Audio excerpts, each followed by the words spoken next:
Pessoal, bom dia.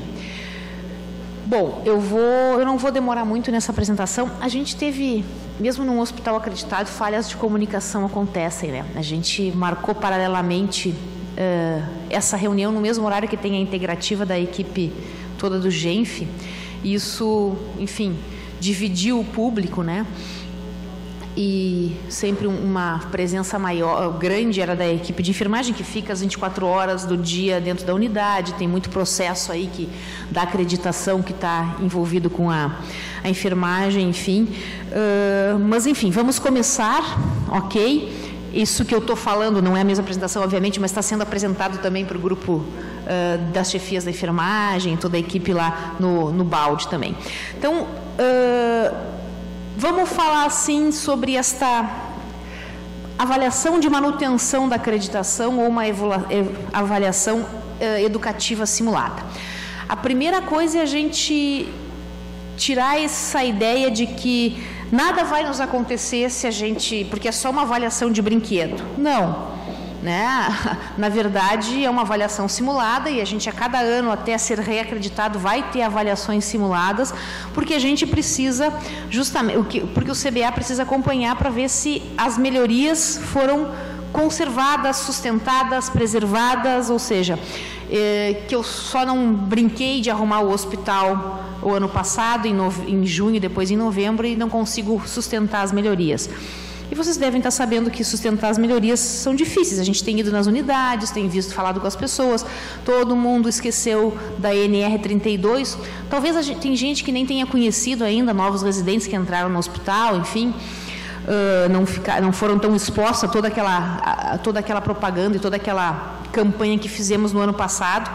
Mas também, assim, coisas de organização da unidade, preparo de medicamentos, registros em prontuários das equipes todas, tudo isso a gente tem que lembrar de vez em quando. Olha, isso não se sustenta sozinho, é verdade, né?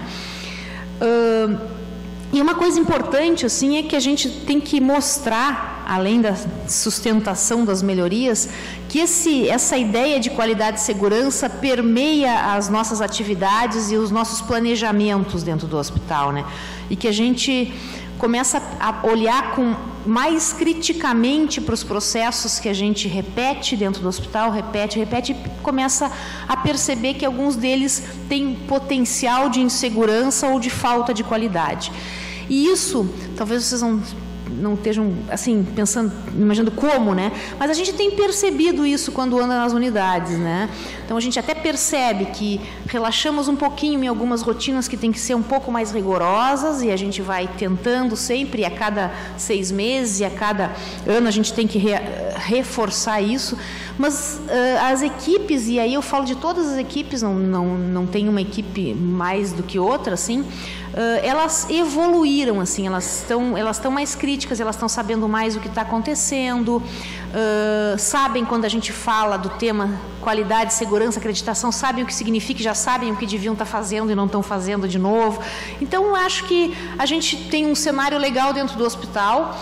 E eu quero lembrar, essa reunião é mais assim para lembrar aquelas coisas. Bom, o que a gente tem que fazer quando chega o avaliador e o que é, afinal de contas, uma avaliação educativa simulada? Ela é como se fosse uma avaliação de verdade.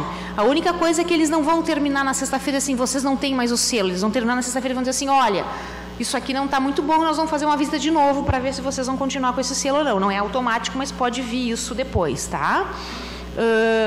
Só para lembrar aqui, né? A gente foi muito bem, muito bem.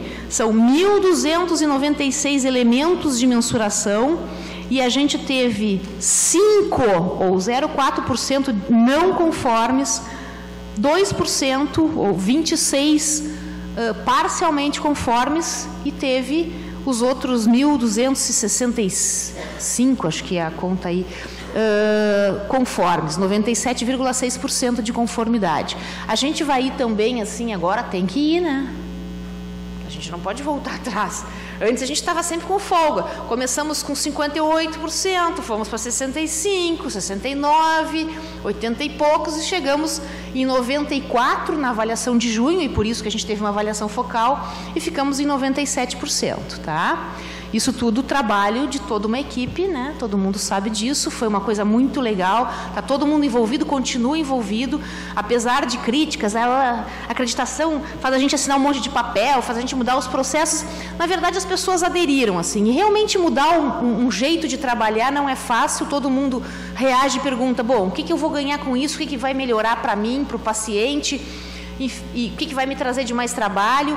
Então, acho que o que a gente sempre pede, isso é uma coisa que a gente tem menos retorno até da equipe médica e da equipe de residentes, a gente tem mais retorno de ouvir reclamações, mas não aquela questão, olha, Helena, eu acho que esse negócio do termo de consentimento está muito ruim, vamos pensar de que maneira a gente pode fazer de novo. O que a gente pede é isso, assim, venham conversar para dizer o que não está bem. A gente tem uma maneira de fazer que a gente propõe que ela tem que ser adaptada no contexto de cada serviço, de cada unidade, e a gente consegue achar soluções bem boas. E isso é uma característica também de uma cultura de segurança, é uma característica do hospital de sempre, né? Cada equipe que trabalha em cada área, unidade, enfim, ela conhece seu processo, tem várias pessoas que são muito comprometidas e que estão dispostas a mudar, mas a mudar dando opinião também, né? Isso sempre foi o que a gente fez aqui no hospital.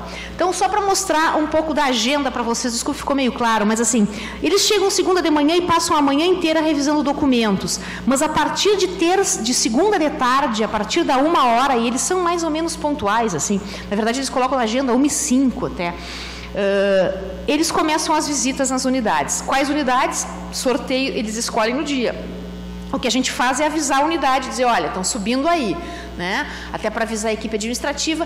Todas essas visitas de tracer, o rastreador, vão com um médico e um enfermeiro, uma dupla que acompanha, vocês sabem, a gente não fala muito quando acompanha os avaliadores, a gente fica escutando e auxilia quem está respondendo se a gente percebe que a pessoa ficou um pouco mais estressada, nervosa, ou não entendeu os termos que eles usam, alguma pergunta que fica mais confusa. Também fazem visita predial, e é uma outra equipe que a ETEL organiza aí para visitar várias áreas do hospital, algumas coisas tipo lavanderia, caixa d'água, sistema de geração de energia, enfim. De manhã, nós teremos sempre encontro matinal na sexta-feira, provavelmente não, mas se houver, a gente não tem o anfiteatro, a gente não conseguiu reservar o anfiteatro sempre para fazer, ou o auditório sempre para fazer as nossas apresentações, mas na terça, quarta e quinta de manhã, com certeza, a gente vai estar ou aqui ou no balde para apresentar o resultado das visitas do dia anterior, né? Depois das 9h, eles saem de novo para visitas prediais na terça-feira. Na terça-tarde, e tracer também, e na terça-tarde eles fazem algumas reuniões e provavelmente vão visitar o centro de pesquisa. Essa é a única visita que a gente sabe mais ou menos o dia, assim, porque é o dia de conversa, de reunião sobre sobre a pesquisa. Na terça de manhã, eu acho que né, que é a reunião com os residentes, tem residente aqui, a Helena tá aqui. É terça de manhã, né? Então, tem só uma equipe só 2 equipes fazem tracer em vez de 3, porque é uma médica, 2 enfermeiras e uma administradora que vem. Então, os tracers ou rastreamento de paciente são com as enfermeiras e com a médica, né? E a visita predial com a administradora. Na quarta-feira de manhã tem o encontro matinal e tem uma reunião de qualidade, que é uma reunião com grupos e comissões que trabalham com algum tipo de qualidade, qualquer coisa de qualidade e segurança dentro do hospital. E depois à tarde de novo o tracer, tá? E uma reunião para discutir as visitas prediais. Na quinta-feira de manhã, de novo o tracer, quinta de tarde de novo e sexta de manhã de novo, ou seja, todos os dias, exceto na quarta de manhã e na terça de tarde, eles podem visitar alguma unidade, e sexta, obviamente, eles podem visitar alguma unidade para ver a partir de algum paciente que eles escolhem. Normalmente eles escolhem pacientes dos nossos protocolos, tipo AVC, doença cardiopatia isquêmica, né, infarto ou angina instável. Escolhem alguns pacientes cirúrgicos, eles certamente vão no CCA ver endoscopia digestiva, eles vão no bloco.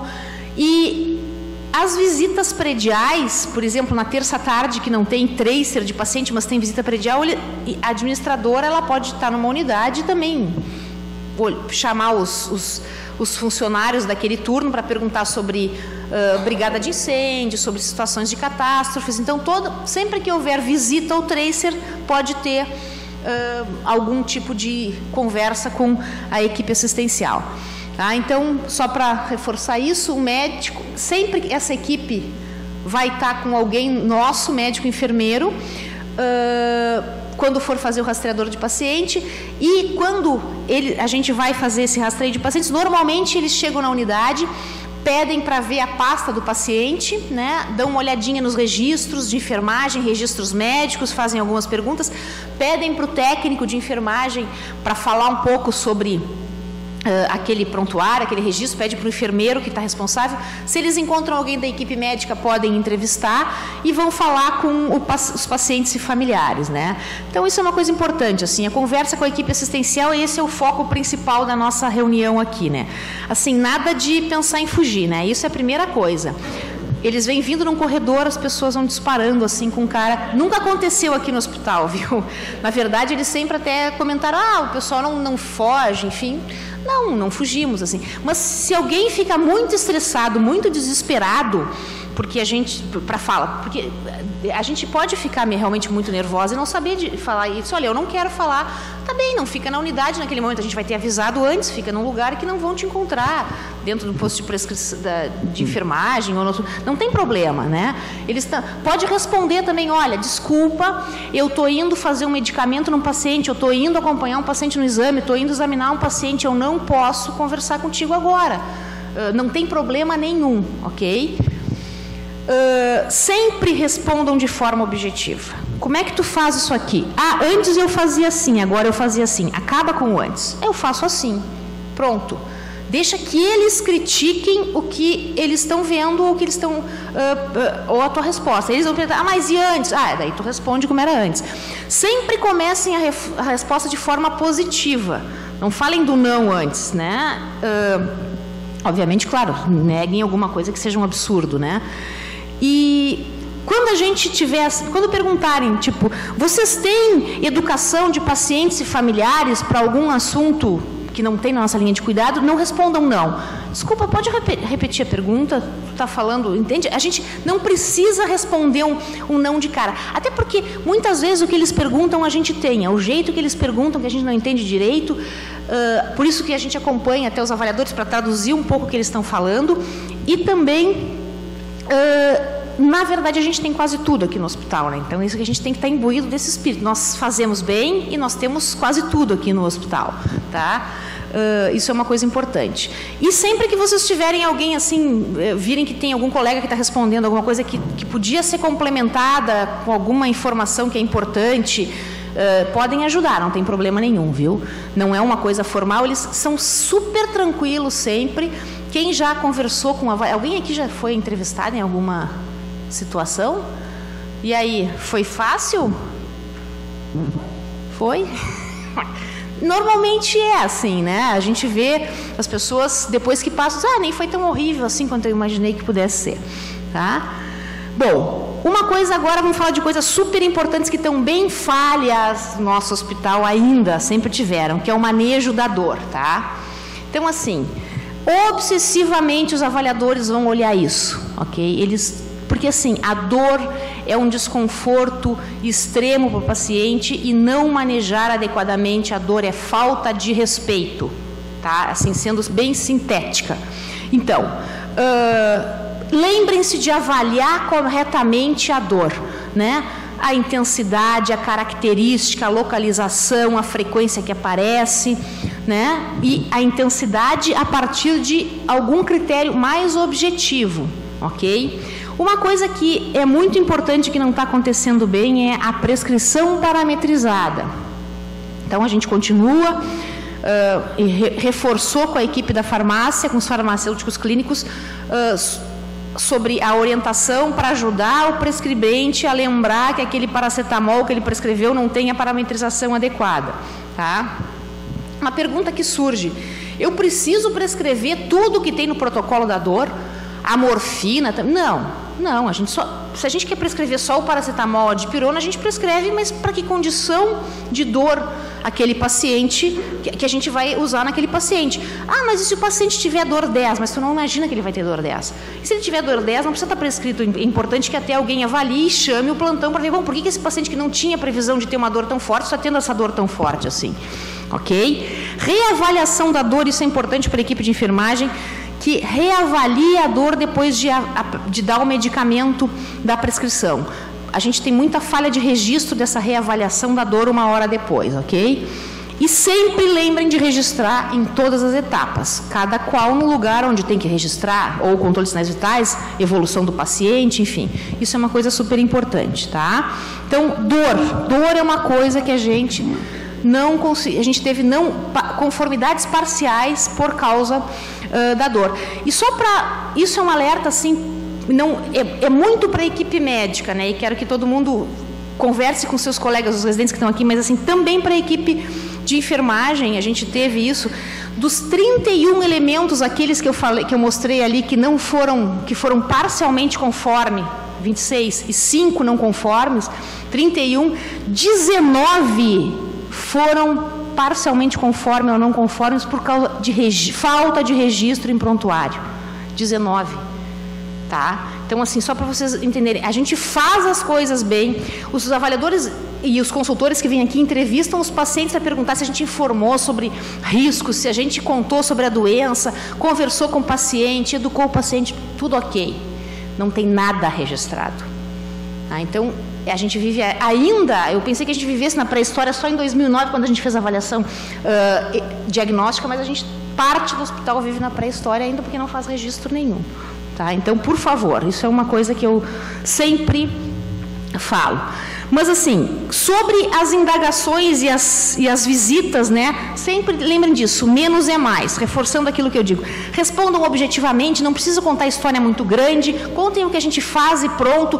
Não respondam com cara de estar fazendo pergunta, né? Ah, como é que tu faz isso? Eu faço assim. Não, eu faço assim, pronto. É assim que eu faço. Deixa que ele pergunte se está bom ou não está. Essa é a questão, tá? Coisas que também eles vão perguntar sempre, tem manual, tem EAD, ocorrência de incêndio ou catástrofe, como é que a gente faz? A gente chama os brigadistas, a gente tem que mostrar que sabe quais são as rotas de saída, a gente tem que informar sobre os treinamentos que realizou, de extintores, o EAD, ok?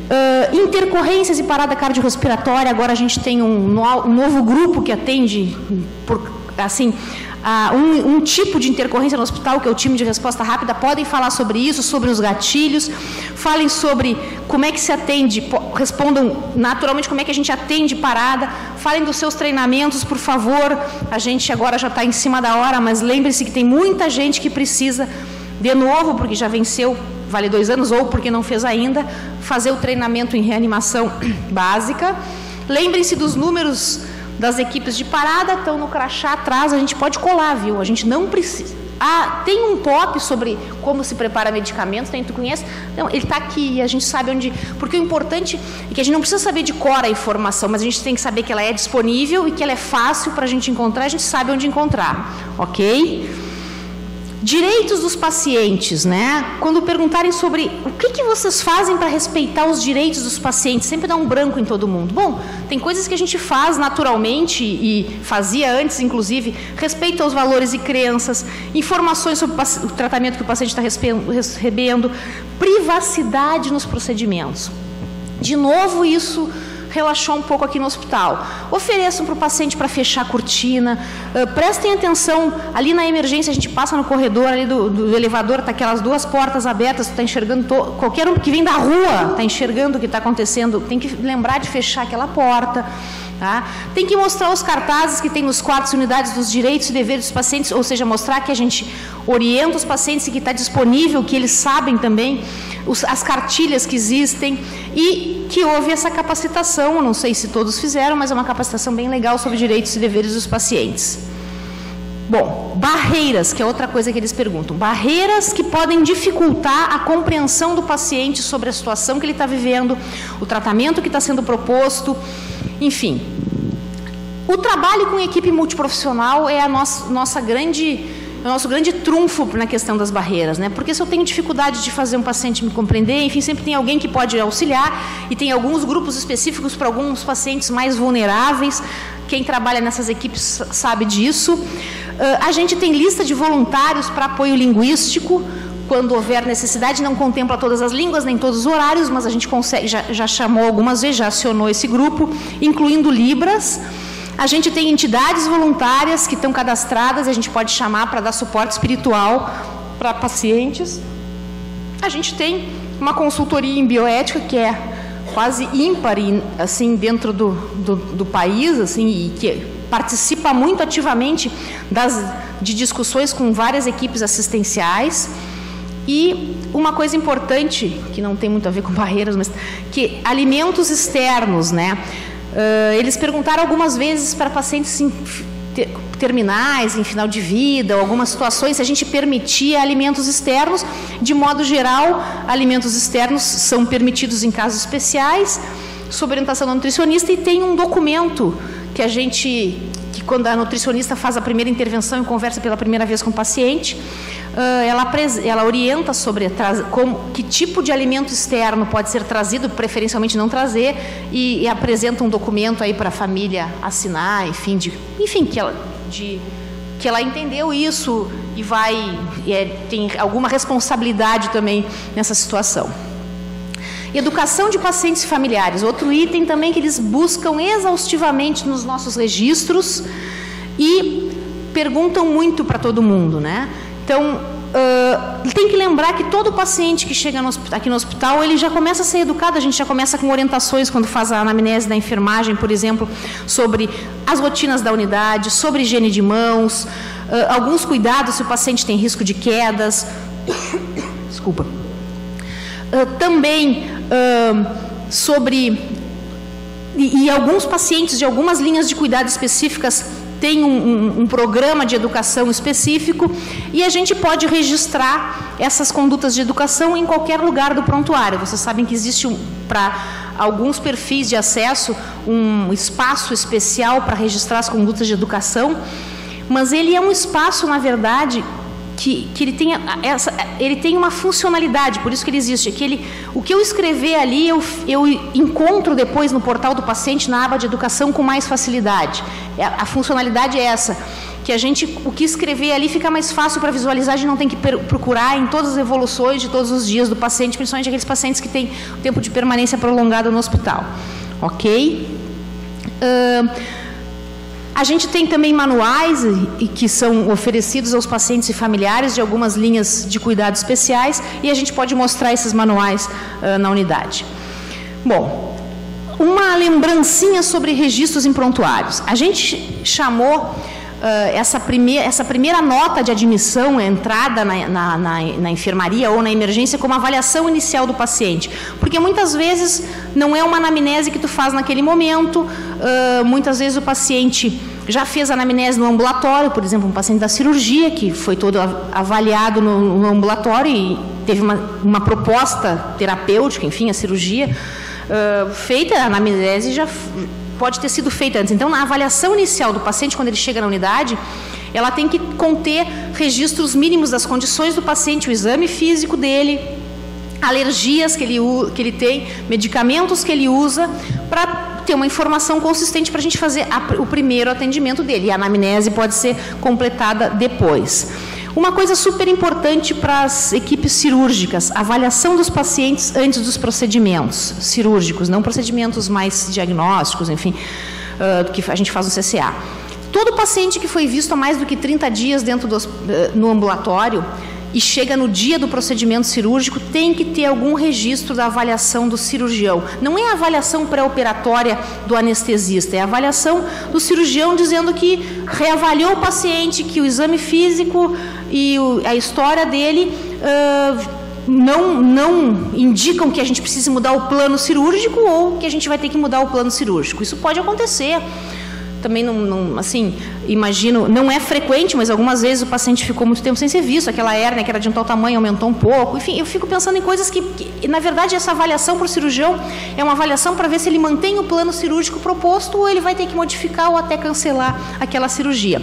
E aqui eu vou fazer um parênteses, a gente vai entrar em produção, vai entrar já no AGH, a possibilidade da gente evoluir esses pacientes antes deles terem AIH. Isso para a equipe de enfermagem e equipe médica é muito importante, porque a chegada do paciente no CCA ou no bloco, se eu quisesse fazer essa evolução, se ele tivesse sido visto antes há mais do que 30 dias, eu não tinha como registrar isso. E agora vai estar habilitada aquela evolução, e se o paciente for embora depois do procedimento não gerar nenhuma IH, quando eu abrir a tela da descrição da cirurgia, aquela tela, a janelinha que aparece, descrição da cirurgia, ato anestésico, exame da vai aparecer o campo, a caixinha evolução, e a gente vai poder ver o que foi evoluído pela equipe assistencial, basicamente enfermeiros e médicos, porque trabalham ali, isso acontece no bloco, né? E isso a gente vai conseguir contemplar uma conformidade parcial. O plano de cuidados e metas, só lembrando assim para vocês, o que é um plano de cuidados e metas? É a gente registrar na conduta o que a gente quer fazer e por que a gente quer fazer e em quanto tempo a gente espere que aquilo aconteça. Então, assim, por exemplo, eu tenho um paciente que interna com pneumonia, então eu vou iniciar antibiótico para tratar a pneumonia e eu espero que o paciente fique afebril em 48 horas, por exemplo. Eu fiz uma cirurgia no paciente e eu espero que ele, no primeiro dia, consiga começar a se alimentar, no segundo dia, levante do leito, enfim, esse é o plano, né? A intervenção, o que a gente descreve para o paciente que a gente está fazendo, por que a gente está fazendo e em quanto tempo, é uma meta mensurável, tá? Ou em quanto tempo eu quero um controle pressórico, em quanto tempo eu quero o paciente mobilizado, não precisa ser uma conduta que vai gerar um dado mensurável do jeito que a gente conhece, assim, tipo, a pressão, em vez de estar 180, tem que estar 120, a sistólica. Não. Pode ser essa proposta de que o paciente consiga aprender a usar a sonda vesical de intermitente em tanto tempo, caminhe e saia do leito em tanto tempo. Essa é a meta mensurável, tá? E isso é uma coisa bem importante. Melhorou um pouco, mas, por favor, lembrem isso para os residentes, assim, lembrem seus colegas disso, é importante. Isso é informação, não é para acreditação, né? Isso é informação para a equipe atender o paciente, para as pessoas saberem o que a gente está pensando, o que está fazendo, por que a gente está fazendo, até porque não é a mesma categoria não que lê o prontuário, são várias pessoas que atendem o paciente e algumas coisas não são claras. Por que eu iniciei antibiótico? Bom, talvez quem não seja médico não saiba, e eu tenho que explicar por que eu estou pensando para aquele paciente e compartilhar essa informação. Atenção para os siglas. Não inventem siglas, as siglas permitidas no hospital estão no siglário, porque senão ninguém entende o que vocês escreveram, tá? E uma coisa importante, tudo que a gente combinou com a família, com os pacientes, escrevam que esclareceram os pacientes e os familiares, escrevam que eles compreenderam o esclarecimento, concordaram com a combinação, isso é uma coisa super importante também. Por fim, medicamentos, atenção para o armazenamento dos medicamentos psicotrópicos e de alta vigilância, isso é uma coisa importante nas unidades, o controle dos psicotrópicos, a preparação dos medicamentos usando as técnicas adequadas, identificação com rótulo e sempre que a gente for administrar sangue, medicamento, coletar alguma amostra de material para exame, confirmem a identificação do paciente, olhando a pulseira de identificação ou perguntando o nome completo do paciente e checando com o que eu tenho comigo, ok? O medicamento, a bolsa de sangue, o que quer que seja. Bom, lembrem-se as metas internacionais de segurança, que são também protocolos do Ministério da Saúde desde o ano passado, identificar os pacientes corretamente, melhorar a comunicação efetiva. Lembrando que a gente mede isso e vai ser perguntado, quando você recebe o resultado de um exame que está fora do parâmetro, que é um resultado alarmante, o que tu faz? Eu escuto, escrevo e releio o que está escrito para a pessoa que está me dizendo. Quando tu está numa situação de urgência e o médico pede para prescrever, para administrar o medicamento, que tu faz? Repete, queres que eu administre tal medicamento, ok? Aí, na hora da urgência, a gente não vai escrever, obviamente, mas sempre repetir a informação ou reler a informação que a gente escreveu. Melhorar a segurança dos medicamentos de alta vigilância, que são os medicamentos que estão etiquetados com a etiqueta amarela, são eletrólitos concentrados, insulina, quimioterápicos, ANPT. E agora a água destilada agora. Tá bem. Assegurar as cirurgias com local de intervenção correto, procedimento correto e paciente correto, e aplicar a lista de verificação da cirurgia segura, né, para garantir isso. Reduzir o risco de infecção associada a cuidado de saúde, higiene de mãos, e reduzir o risco de lesões decorrentes de quedas de pacientes. Tá? Que os pacientes com risco de queda estão com risco maior de queda, né, porque qualquer um pode cair, estão identificados com a pulseirinha amarela. Atenção NR32. Cabelos longos presos nas unidades, depois que se veste o avental, a gente orienta as pessoas desse jeito para que fique mais fácil. Uso de adornos, alianças, anéis, pulseiras, relógios, proibido. E nas unidades fechadas, tipo CO, CCA, bloco cirúrgico, sem brinco também. Ok? E cuidado, o uso de EPI para proteção, porque a NR32, na verdade, é uma norma regulamentadora de segurança, tanto do paciente quanto do profissional de saúde. O uso adequado de EPI, o descarte adequado de perfúrocortantes, cortantes, o uso de equipamento protegido, tipo as agulhas que são protegidas, abocates, enfim. Contenção dos pacientes, principalmente nas unidades de terapia intensiva, tem que estar prescrita a contenção, não pode ter paciente contido não prescrito. Por favor, lembrem-se dos treinamentos realizados e busquem alguns que não fizeram ainda em EAD. O programa de recepção e admissão de funcionários e alunos tem funcionado bem, alunos e residentes, tem funcionado bem, ainda tem um volume grande de informação, a gente sabe que os residentes e os alunos que chegam têm que fazer muitos cursos em EAD, mas assim, o hospital tem rotinas que as pessoas precisam aprender, né? E a faculdade de medicina ensina a gente a ser médico, mas não ensina as rotinas do hospital de clínicas. Então, o hospital de clínicas, quando recebe novas pessoas aqui dentro, assim como outras faculdades, tem que mostrar como é que a gente deseja que ele funcione. Manutenção preventiva de equipamentos foi uma coisa que a gente conseguiu solucionar. Atenção para o controle de temperatura das geladeiras, registros, planilhas, controle de os termigrômetros de unidades, também com os controles anotados. E atenção para o manejo de resíduos. Às vezes eles abrem uma latinha e digam, mas aqui um papel aqui nesse risco biológico, que esse papel está contaminado com o quê? Eles olham, o pessoal abre lixo, viu, para olhar se a gente faz o descarte correto. Bom, lembrando por último, mais uma vez, a gente tem que mostrar a cultura de segurança. O que é cultura de segurança? A cultura de segurança é uma cultura transparente, onde a gente fala dos erros da gente para aprender a não errar mais. E as pessoas se sentem à vontade para falar desses erros porque elas não são punidas, elas vão ajudar a melhorar a instituição, ok? Isso, a gente tem que demonstrar que a gente sabe o que é um ambiente seguro para os funcionários, os pacientes do hospital e visitantes, familiares, etc. Que a gente respeita e cuida das diferenças dos pacientes, que a gente reconhece o risco no que está fazendo, a gente sabe que pode errar, e algumas coisas que a gente sabe que pode errar, a gente tem que fazer com mais cuidado, né? Então, isso é uma característica de instituições de alta confiabilidade, que a gente sabe que processos podem dar errado, e a gente toma todo o cuidado, evita coisas que a gente pode evitar e toma todo o cuidado para que eles deem certo.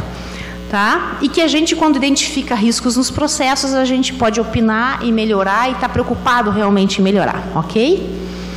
Então é isso, pessoal. Alguma pergunta? Algum comentário? Sim.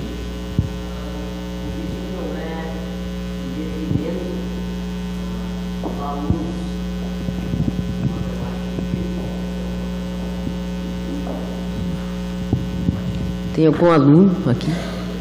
Aluno de graduação? Tá. Então, assim, a minha colocação não é em detrimento a vocês e a nenhum aluno de graduação. Eu creio que, devido inclusive, a precocidade pela qual essa visita vai ser feita, de que os alunos, incluindo, por exemplo, os doutorandos, não tem ciência de uma série de itens. Por exemplo, a gente reforça no CTI a questão de higienização das mãos, a questão de adornos. No entanto, outros aspectos sinceramente, eles não foram treinados. Então, a minha colocação é como lidar com essa situação, porque eventualmente eles poderiam pegar um aluno. Segunda pergunta. Existe a cultura, né? Existe a noção de não dizer que não sei, e repita a pergunta. Bom, eu repeti a pergunta e ainda não temos. Qual é a postura? Eu vou primeiro responder a tua segunda pergunta.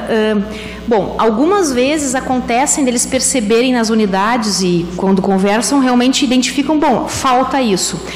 A gente tem usado uma estratégia, porque algumas coisas podem realmente não estar bem sedimentadas em alguma unidade. Como eu disse, assim, é muito difícil que a gente não tenha nada sobre aquilo, mas tem algumas coisas que estão mais sedimentadas em uma unidade que outra. E a gente usa uma estratégia que a equipe que acompanha o avaliador é sempre a mesma, porque se eu visitar o CTI, por exemplo, e alguma coisa não estiver adequada, mas eu visito a outra unidade e percebo que ali o registro está bem feito, né, eu vou lá e mostro para o avaliador aquilo, porque ele pode, geralmente eles percebem que não tem assim algum registro no controle de sinais vitais, algum registro em prontuário, e a gente mostra, assim, em outras unidades que a gente vai, e a gente sempre no final da tarde faz uma reunião para dizer, olha, deu problema aqui, então a gente tem que, quando for numa outra unidade, mostrar que, não, a gente tem política para isso e que isso não está, isso é mais sistêmico do que eles pensavam, em várias unidades aquilo está bem. Então, claro, a gente não vai ficar inventando coisa. Bom, não sei, não tem, ok, não tem problema nenhum, tá? Isso não é problema. Quanto aos alunos, talvez vocês pudessem me ajudar na resposta, a gente tem feito recepção para alunos do 4º semestre, começamos esse semestre com recepção para doutorandos também, e os doutorandos, inclusive, têm a mesma exigência que os residentes de assistirem alguns cursos em EAD, e a gente tenta passar essa ideia. Mas, realmente, assim, isso é uma outra característica de instituições de alta confiabilidade. É responsabilidade de todos nós orientarmos as pessoas, porque a gente tem que capilarizar essa informação e todo mundo tem que se sentir à vontade e não constranger, dizer assim, olha, não esquece de prender teu cabelo, enfim, a gente não tolera que as coisas funcionem de modo errado, a gente não faz isso e a gente também ajuda os outros a melhorarem. São maturidades que a gente vai conseguindo, né? Nesse momento, acho que a grande coisa que a gente fez foi mudar a recepção dos residentes. Há 3 anos a gente vem fazendo diferente. Eu sei que os residentes muitas vezes acham que é pesado, a gente não achou a melhor fórmula para isso até, mas o fato é que tem muita informação do hospital que precisa ser passada para aluno e residente, que não é passada na faculdade de medicina, né? Então, sim, temos esse risco, mas vocês se sentem mais ou menos orientadas sobre esse assunto?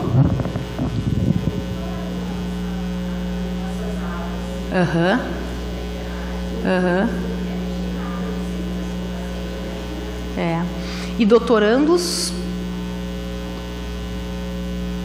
a gente não tem, mas eles fizeram esse curso. A Viviane participou ela que organiza até conosco lá na VPM a recepção dos alunos e doutorandos, enfim, e residentes, e isso tem sido até porque na faculdade de medicina é onde a gente menos ensina essas coisas de segurança, de qualidade, e tem havido uma resposta interessante. Até na semiologia, ontem a gente estava conversando com os alunos do 4º semestre, até na semiologia os professores também têm passado algumas orientações básicas, tipo privacidade, NR32, então é isso, né? É um hospital. Eu acho que tem uma coisa legal assim que aconteceu aqui no hospital, e isso é uma coisa importante, assim. A gente chama vocês para assistirem essa apresentação e ensina como se comportar, e sabe que a gente dá uma arrumada melhor no hospital, mas eu não tenho assim, quando a gente vai para uma unidade, eu não sei quem eu vou encontrar lá. E a gente não tem assim alguém disfarçado, faz de conta que eu estou aqui, estou aqui prescrevendo meu paciente por acaso, Helena, vem aqui, vou te entrevistar. Não, a gente não tem isso. Sempre vai um médico e um enfermeiro junto com o avaliador e a gente entrevista quem estiver no local. E todas as vezes isso foi legal, assim, entende? Os avaliadores acham que a gente consegue, que a equipe do hospital, ela sabe dessas coisas de qualidade, isso de alguma forma, por tanta insistência, chegou para todo mundo, e acaba que até hoje a gente não teve nenhum problema, assim, ninguém disse um absurdo sozinho, eu digo assim, o que não tem, o que um diz que não tem mesmo, assim, não tinha mesmo, em todo esse tempo de evolução, desde 2009, que foi a nossa primeira avaliação. Então, quando perguntava, e o gerenciamento da dor, onde é que tu registra a reavaliação da dor? Quando não tinha para ninguém, todo mundo dizia que não tinha, mas à medida em que foi surgindo, as pessoas sabem disso. Nenhum assunto é completamente novo para as pessoas no hospital, mas é um desafio, né? Conseguir... são 6.000 funcionários, eu nem sei qual é o volume de alunos que tem aqui de todos os cursos, de estagiários, de pesquisadores, de professores, de enfim, de terceirizados que andam aqui. Vocês devem ter reparado assim, com esse número de obras, a gente é responsável pelos terceirizados também, se eles estão usando EPI, se eles estão fumando aqui dentro, se eles sabem medidas de catástrofe. Alguns treinamentos que a gente faz para a equipe do hospital, a gente faz para os terceirizados também. Semana que vem, começa na segunda-feira e termina na sexta-feira, tá? Alguma pergunta a mais? Que horas são? Eu tinha uma outra reunião às 11. Ah, tá bom. Então tá. Ok? Então tá. Muito obrigada pela presença.